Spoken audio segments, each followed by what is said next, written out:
பானம் பண்ணுவதற்கு அவர் விருப்பமில்லாதவராய் இருந்தார். Because to Jesus that was the most precious thing in his life. ஏனென்றால் இயேசுவை பொறுத்தமட்டிலே தன்னுடைய வாழ்க்கையிலே விலையேற பெற்ற காரியம் ஒன்று இருக்குமானால் அதுதான் fellowship with the Father. பிதாவோடு கூட இருக்கக்கூடிய ஐக்கியம். Now I don't know what is the most precious thing for you. உங்களுக்கு விலையேற பெற்ற காரியம் என்ன என்று எனக்கு தெரியவில்லை. For most people in the world their precious thing is their money, their gold or their saris or something like that. அநேக மக்களுக்கு இந்த உலகத்திலே விலையேற பெற்ற காரியம் என்பது அவருடைய விலையேற பெற்ற புடவை அல்லது நகை அல்லது பணம், or perhaps their children, அல்லது அவருடைய குழந்தைகள், or their house or their car or something. அல்லது அவருடைய வீடோ காரோ. But for Jesus it was nothing like that. ஆனால் இயேசுவுக்கு அது போல ஒன்றுமே இல்லை. The most precious thing for Jesus was fellowship with his Father. இயேசுவுக்கு இருந்த விலையேற பெற்ற காரியம் என்னவென்றால் பிதாவோடு கூட இருக்கக்கூடிய ஐக்கியம். And I'll tell you something. நான் ஒன்றை உங்களுக்கு சொல்கிறேன். This is the way by which you can find out whether you're becoming more like Jesus Christ or not. நீங்கள் இயேசு கிறிஸ்துவை போல அதிகமாக மாறிக்கொண்டிருக்கிறீர்களா இல்லையா என்பதை இப்படி தான் நீங்கள் கண்டுபிடிக்க முடியும். A lot of you may be thinking that you really are growing spiritually. உங்களில் अनेகர் ஆவிக்குரிய வாழ்க்கையிலே நான் வளர்ந்து கொண்டிருக்கிறேன் என்று எண்ணிக்கொண்டிருக்கலாம். It may be just a bubble with a balloon with a lot of hot air. அதிலே உள்ளே காற்று நிரம்பிய ஒரு பலூனாக இருக்கலாம். It may not be real.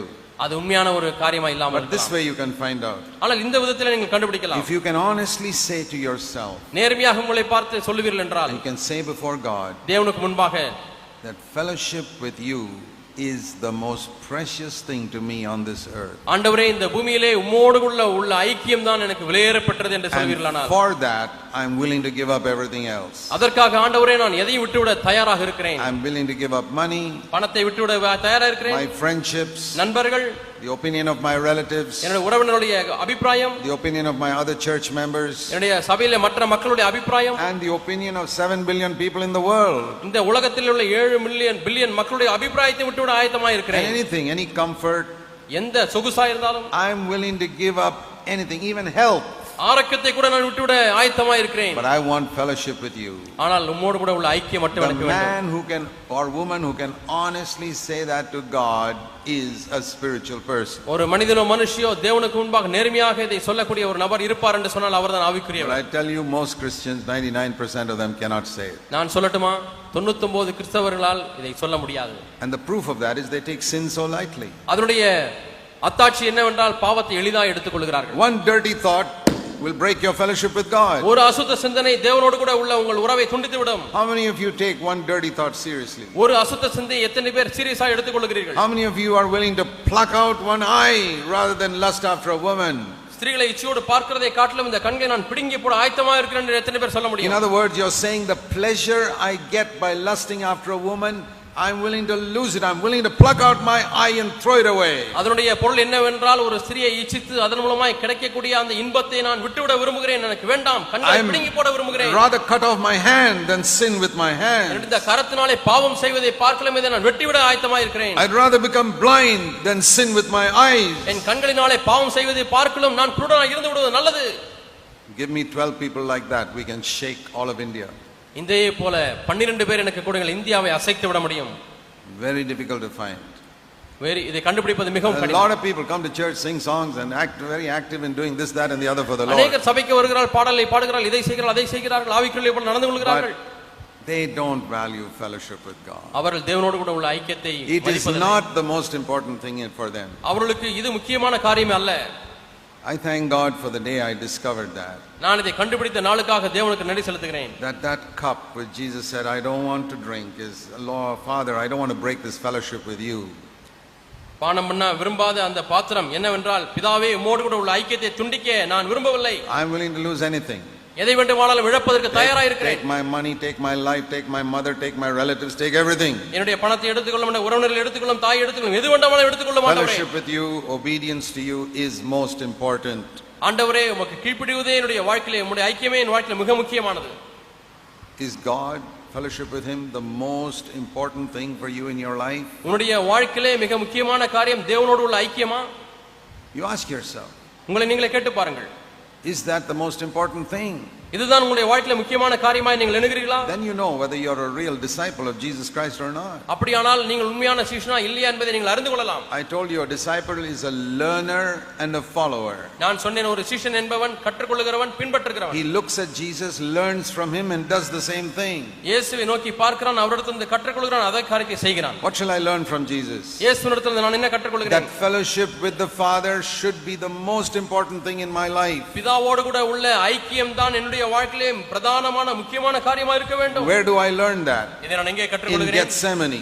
கெத்செமனிலே For கற்றுக்கொள்கிறேன். religious people that is not true. மதவாதிகளுக்கு அது உண்மை அல்ல.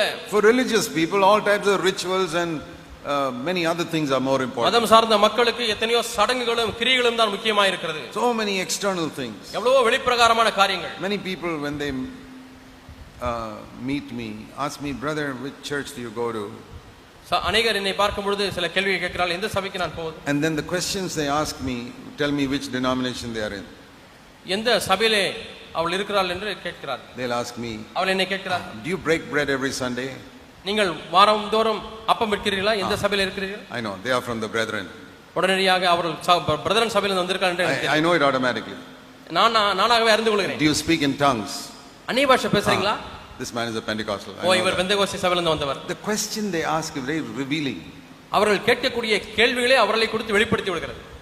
And then they want to know how many people in your church. உங்க சபையில எவ்வளவு பேர் இருக்கீங்க? These must be people from some mega church who think that large numbers means. இப்படிப்பட்ட மக்கள் எங்க இருந்து வரலாம்னு சொன்னா மெகா சர்ச். ஆயிரக்கணக்கான விசுவாசிகளுடைய பெரிய சபையிலிருந்து வருகிறார்கள். If they are a big church means God is with them. பெரிய சபைன்னு சொன்னா தேவன் அவளோடு இருக்கிறார் என்று அர்த்தம். If that is true, அது மெய் என்றால் I would join the Roman Catholic Church because that is the எந்த ஒரு சந்தேகம் இல்லாமல் நான் ரோமன் கத்தோலிக்க சபையை சேர்ந்து கொள்வேன். Or that is the biggest church. என்றால் அதுதான் இருக்கக்கூடிய சபையில பெரிய சபை. And fastest growing church is I think Jehovah's Witnesses. அதிக சீக்கிரமா வளர்ந்து கொண்டிருக்கக்கூடிய சபை இன்றைக்கு எது என்று சொன்னால் யெகோவா சாட்சி. Those are not the tests. இவைகள் சோதனை அல்ல. I have never heard anybody ask me this question. என்னை இந்த கேள்வியை யாருமே கேட்டதை நான் பார்த்ததில்லை. In your church do you love one another? உங்க சபையில ஒருவரை நேசிக்கிறீர்களா? That nobody is interested in. That is the one thing Jesus said is the mark of his church. அவருடைய சபையின் அடையாளம், சீஷனுக்கு அடையாளம் இது ஒன்றுதான் என்று இயேசு சொன்னார். Nobody in the world has asked me that question. இந்த உலகத்தில் ஒருத்தருமே இந்த கேள்வியை கேட்பதே இல்லை. That is an indication of how far Christianity has drifted from the truth of God. தேவனுடைய சத்தியத்திலிருந்து இன்றைய கிறிஸ்தவமானது எவ்வளவோ தூரம் விலகி விட்டது என்பதற்கு இது காண்பிக்கிறது. Do you love Jesus with all your heart? உன்னுடைய முழு இதயத்தோடு கூட இயேசுவை நேசிக்கிறாயா? Is fellowship with him more important than everything on earth? இந்த பூமியிலே காணப்படக்கூடிய மற்ற எந்த காரியங்களை காட்டிலும் அவரோடு கூட இருக்கக்கூடிய ஐக்கியம் முக்கியமானதா இருக்கிறதா? We despise Judas Iscariot for selling Jesus for 30 pieces of silver. இயேசு கிறிஸ்துவை 30 வெள்ளி காசுக்கு விற்று போட்ட யூதாஸ் காரியத்தை நாம் பார்த்து குற்றம் கண்டுபிடிக்கிறோம். What about when you tell a lie in your office to earn a little more money? இன்னும் கொஞ்சம் பணம் சம்பாதிப்பதற்கு உங்களுடைய அலுவலகத்திலே பொய் சொல்லுகிறீர்களே, அதை குறித்து என்ன? You sign a false statement in some document because it's not really true, but you can make a little money like that. பொய்யான பத்திரத்திலே நீங்கள் கையெழுத்து போடுகிறீர்கள், அது உண்மை அல்ல, ஆனால் அதன் மூலமாய் பணம் வருகிறது என்று கையெழுத்து போடுகிறீர்கள். Or your office pays you part of your salary in cash as black money. அல்லது கருப்பு பணமாக கொஞ்சம் பணத்தை உங்களுடைய அலுவலகத்திலிருந்து உங்களுக்கு சம்பளமாக கொடுக்கிறார்கள். And you don't declare that for the income tax. நீங்கள் அதை வருமான வரி கணக்கிலே காண்பிப்பதில்லை. What is the difference between you and Judas Iscariot? உங்களுக்கும் யூதாஸ் காரியத்துக்கும் என்ன வித்தியாசம்? You are also betraying Jesus for some money. நீங்களும் கொஞ்சம் பணத்துக்காக இயேசுவை காட்டி கொடுக்கிறீர்கள். You are telling a lie. நீங்கள் ஒரு பொய் சொல்கிறீர்கள். Breaking fellowship with God. தேவனோடு கூட உள்ள ஐக்கியத்தை முறித்துப் போடுகிறீர்கள். You can make a little more money. கொஞ்சம் அதிகம் பணம் கிடைப்பதற்காக. Do you tell lies to gain something for yourself? உங்களுக்கென்று ஒன்றை ஆதாயப்படுத்திக் கொள்ள முடியாத பொய் சொல்கிறீர்களா? Do you tell a lie to get leave from your office for something? உங்களுடைய அலுவலகத்திலிருந்து விடுமுறை கிடைப்பதற்காக பொய் சொல்கிறீர்களா? Where are the Christians who say I will not tell a lie?